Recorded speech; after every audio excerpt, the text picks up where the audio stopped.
Welcome back to Real Hazardous Gardening Edition. Today we're going to just talk about transplanting some tomatoes using manure that we got from our local equestrian center for free. We get it, we pile it up, and then as we need it, we'll put it out there for the plants. So one thing to look about this manure, if you look over here, these roots, you want to get those out, because if not, they will get in your garden and start growing. So I go through and pull those out, just make a little pile, and eventually I'll get rid of that pile. But you see how many of them's in there? But as you can see, this manure is matured, as they say on the commercial, for a while. So it's already broke down real good, easier for plant consumption.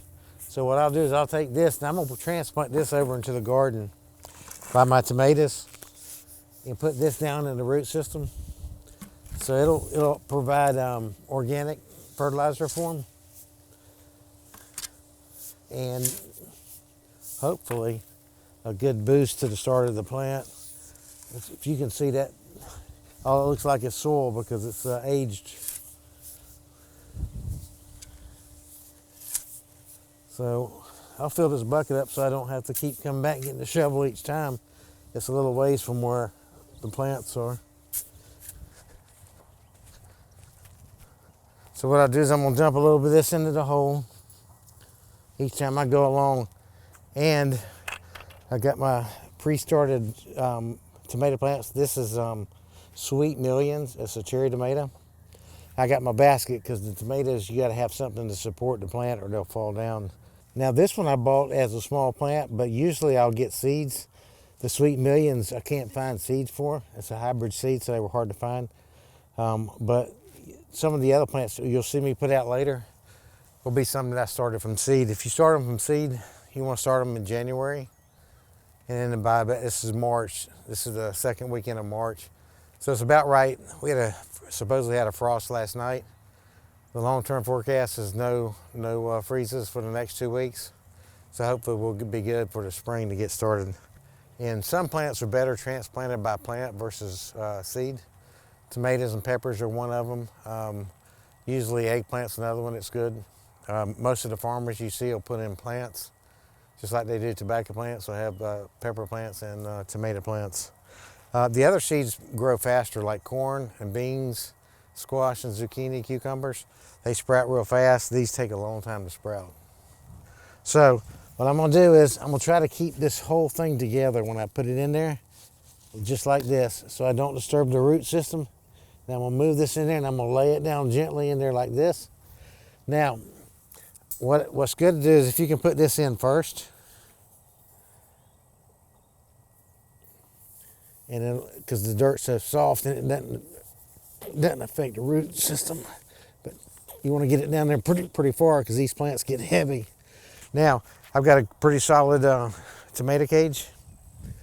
I'm gonna pull this dirt over like that, and then I'll probably come back with a little more fertilizer as I go along.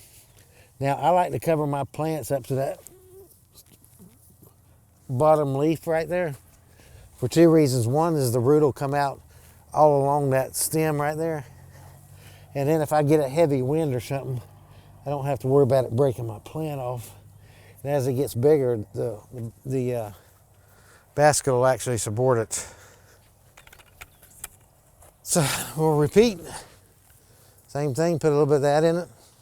And then once I get them all set in there, I'm gonna come back with a little bit of water so that they'll have some moisture to start with. This has got some moisture in it, but I like for them to have a good water start. See how dry this is? And then I'm gonna do this. By the way, when you bind these baskets, if you'll watch Walmart at the end of the season, usually in around December, January, well, probably November, December really is the best. They'll mark some of these down. I paid, I want to say $2 a piece for these, and they're normally like $5 for the heavier cages. And then the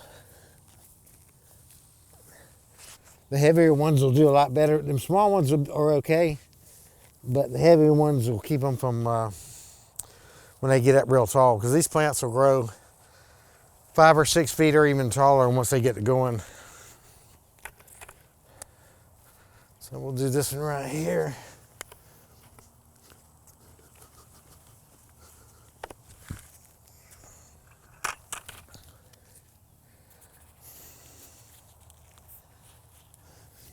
Okay, we planted the potatoes about 3 weeks ago, maybe four maybe today. You see we got them on the hills right now.